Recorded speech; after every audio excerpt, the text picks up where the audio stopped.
So, okay. Yeah. So It's just we like, are gonna do our poll now. Let's see, what time is it? Oh, we're an hour in. So I yeah. I was thinking about doing Stone Cold Bastards today. I really love that book, but we're like running out of time. So we should probably get to some Demon Hunter action. Now look at this cover. Look at Fantastic. that. Look at that little fortunate or unfortunate slash fortunate wardrobe Is malfunction she there. wielding some sort Okay. of powerful staff? Yeah, it looks like it. A powerful staff. She's got rips going on. She has got some rips. She's got She's some been in a rips. battle. And yeah, very short skirt. I mean, like, is that even a And skirt? her cloak has been ripped. That's terrible. Like, Yeah. that's not going to protect her bottom half from the cold and the elements. No, very cruel illustrator to make her so unprotected when she's so clearly in danger. But it's cool. I don't It's think I cool. would fight this person. I feel like Mm, all the elements she has there, she would murder me within seconds. yeah. Well, I think that's what makes her hot. Yeah. Maybe. I do like a murderous girl. All right. So, Low Key, My I did whiskey forward like this. I like my women. I Trying to did forward kill this me. to you, did I not, Gary? Yeah, I have it. Okay, cool. So let's find out what this is. So this is an SBT original poll, which means we're gonna narrate this one straight. It is the I'm sorry, SBT classic, right? That it was a classic poll, right? Not a troll poll. I think so. Yeah, It's not a yeah. troll poll. So we're gonna play this This one is straight. the. And now, is this the one that. I'm sorry now. This Low is not the one key? with the Low Key. Yeah, I have Yep. it. All right, so let's see what our characters are. So for you guys who don't know, when we do requests from our classic poll, we play it straight. When we do a Yep. request from the troll poll, we try to tear it up as much as possible and make it ridiculous. So Oh, yeah. here we are going to do our best to make this an enthralling performance. So, setting for the scene, walking home from the tavern in a seedy section of the town when the MC hears the panicked voice of a woman in distress. Michael, main character, 18, determined, strong-willed, yet still uncertain of so many things in his future. Sounds like the classic anime protagonist, does it not? Are you good at anime voices? I can give it a go, yeah? Gary, you can be our MC. Cool. Tess, love interest, 18. Okay. Michael's best friend and one of the people he cherishes most. She's bubbly, self-assured, yet also spontaneous. Not an airhead, but dances to her own beat. Okay, I can handle that. Okay, we got two chicks. Yeah, chicks you at- should. MC take gets those two ladies. chicks at the same time. This is pretty cool. Gwen, Michael's sister. Oh wait, maybe not. Just one chick, and then the other chick's just kind of hanging out. Michael's sister, firebrand, confident, competitive, and knows what she wants and doesn't hesitate to take it. Has a short fuse, but an even shorter cooldown. Okay, these are also anime like archetypes, right? Like what do they call these ones? Is Gwen a tsundere? Oh What they call God, I don't know. God, I haven't heard that in such a long time. I don't remember. Okay, but they do sound like anime archetypes, which doesn't surprise me. Look at this thing. Look at this. I mean, yeah. Damn awesome cover by Even Low the size Key. of that hair, The it's very size of the improbable. hair. Dude, Low Key. What an awesome author name. By the That's way. great. Did someone just make a basketball sound? Yeah, it's just a guy out there playing some ball. Yeah. Okay. So let's get into Okay. this. As we cut through Wren Street again, a voice startled me. It was a woman, but the surrounding buildings muffled what she said, though the distressed tone was all too clear. My melancholy caught in my heart, and was swiftly smothered by concern. I halted in the middle of the street, causing the others to stop walking as well. Hang on! I raised a hand. You guys hear that? Yeah, Gwen nodded. but I can't tell where it came from. I paused and listened, trying to pinpoint the location. The mostly empty street and spacing between buildings meant that noise echoed well and made it a challenge. After a few seconds, she shouted again, but it cut off, which didn't matter since I was almost certain of the direction. Follow me, I said, and took off, sprinting down Wren Street. I didn't stop until a few hundred feet later as I came upon a side street. In the dark alley to my left were 4 shadowed figures, 3 male and 1 woman. So, she's the one who was shouting, and I see why. The men were younger but rough, life obviously having torn them down. They wore soiled clothes over cracked leather jerkins and stained gambesons. I think I pronounced that right. I think so. Bunch of would-be bandits out for a bit of sport. My first instinct was to rush in, but 3 against 1 wasn't so much a fight as much as an invitation to instigate my own mugging. But I couldn't stand back and do nothing. Gwen and Tess raced through the street behind me, sending dust cascading around them in their wake. They slowed up as they reached me and evened our numbers. 3 against 3 is a much better prospect than taking them myself. What's the plan? Gwen asked, her eyes narrowing in disgust. Not just standing here like assholes. We need to stop them. I stepped forward and shouted, "Hey!" All 3 thugs jerked at my voice, and they stopped inching closer to the woman, turning as I entered the darkened alley. As my eyes adjusted, I got a better look at them. The men were even worse looking up close. Blackened or missing teeth and scraggly wisps of beards combined with an eye-watering stench of body odor. On the other side was the woman, who was the complete opposite of the filthy men. She was pretty, not gorgeous or a stunning beauty, but she had a soft set to her face and a delicate chin. Her eyes were a startling green, the same shade as her dress, and her brown hair was done up atop her head. She clutched several shopping bags in her trembling hands. Took a shortcut and it backfired. Let's see if we can help a bit. One lanky man with long hair sneered at us. Hold on. Fuck. Sorry. There it is. Okay, I'll get the other extras since you're narrating. Yeah. Get lost, kids! I shook my head. I think we'll stay. Letting you 3 accost this woman is something I can't let stand. He grimaced.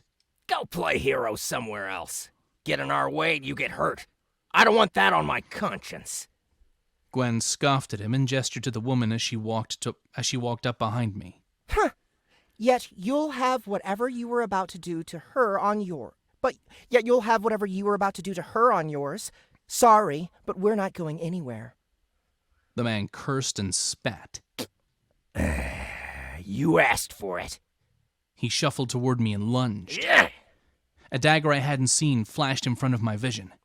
I stepped toward him and brought my hand up to block his arm, but the edge of the blade caught on my forearm and split a vicious gash across my flesh as I blocked his stab.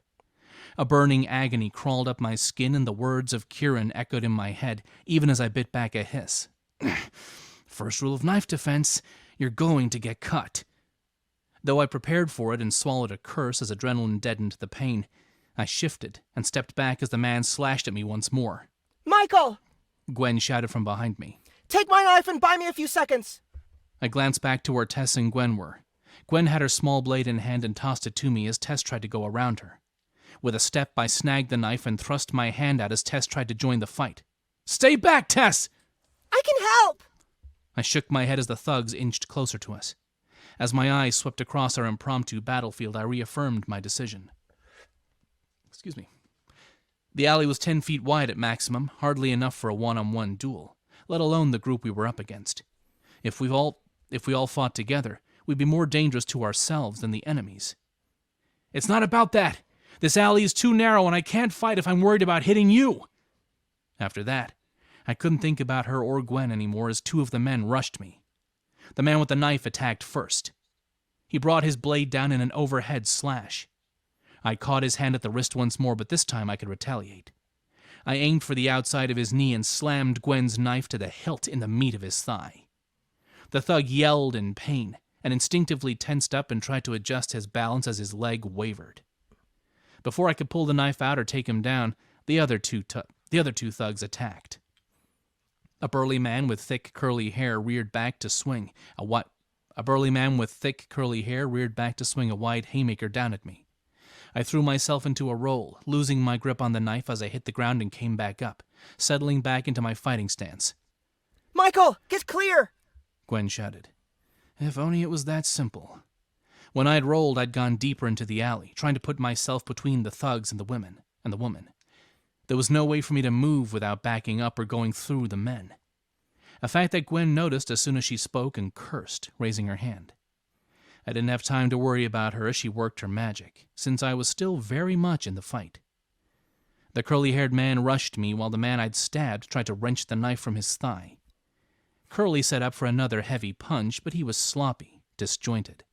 It was clear from his footwork that he didn't know how to fight. As he threw his punch, I shuffled toward his arcing fist and slid my arm around his bicep, stopping his attack before it could reach me. He grunted as he instinctively locked up, his face twisting into rage as he realized he couldn't get away. After that split-second understanding, I shifted, bringing my shoulder down, taking his entire torso with me. When his face was within range, I grabbed the back of his head with my offhand and rammed my knee straight into his nose. Blood burst like a dam and poured out to stain his lips and drip down his chin. He moaned, his eyes glazing over with pain as he slumped to the ground, clutching his ruined face. With him down, I glanced back at the terrified woman, who cowered against the wall out of harm's way. The only one left standing was the leader of this band of thugs, but that wouldn't last long. In the handful of seconds it had taken me to dispatch the curly-haired man, Gwen stepped forward, her hands raised. 3 savage gashes crossed each palm, and even as they split open her skin, a cascade of crimson mana dispersed around the alley. By sheer force of will alone, not a single speck even got close to me. It scattered to the ground and condensed into several thick, gelatinous puddles at the feet of the thugs.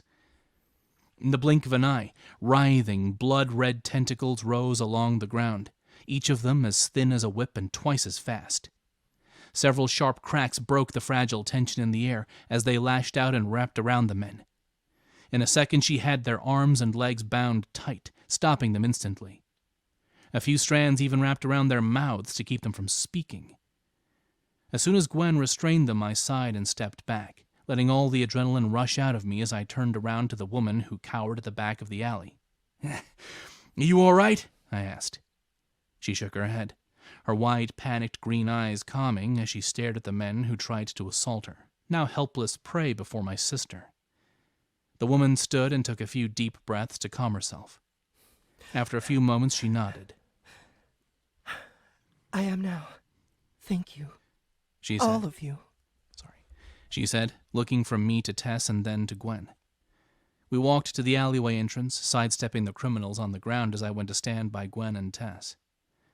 Gwen stood strong, with only the barest hint of pallor to her face, but even as I stared, it faded. In the back of my head, I knew how amazing my sister was, but before that moment, all I'd ever seen of her magic was a few parlor tricks of her abusing her power for the sake of convenience.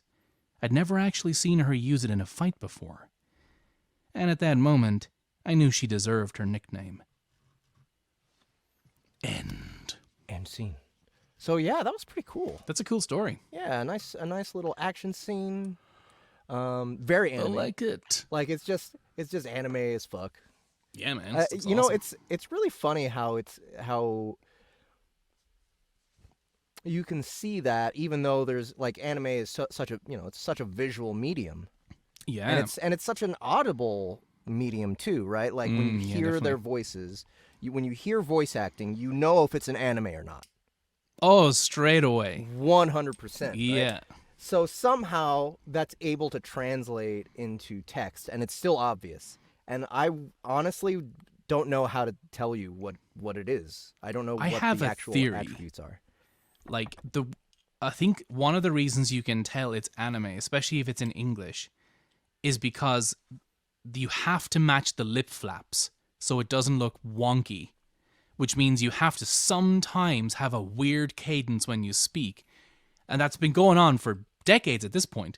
So that kind of like, you would normally say like, I don't know what you think you're doing, but you're going to stop here. Whereas in anime, it might be, I don't know what you think you're doing, but you're going to stop here. Like it's kind of off. Not bad acting, but like they had no choice. They had to do it to match the kind of lip flaps. Yeah. And like I've done a few anime like as extras and stuff, and like you'll do your line, and then the engineer is like hopping off the keyboard, going all these hotkeys to try and see if they can put it into the time. And if it doesn't fit, they're like, you got to retake that line. So I think that's kind of why there's like a style, because you have to match these lip flaps. Yeah. It's dude, I still want to do that. I know that dubbing jobs for voice actors don't pay great, but I don't care. I just want to like it's fun. Like I've done it remote and I've done it in studio, and it's like it's just fun being in the studio. Like, it's fucking kick-ass. Yeah, hell yeah. Because you're watching a screen, and then the scene is here, and on the same screen your lines are here, and you have to be like, okay, fuck. And it goes beep, beep, beep. Yeah. What are you doing? Oh no, sorry. What are you doing? Oh, sorry. Yeah, I would love to do that sometime.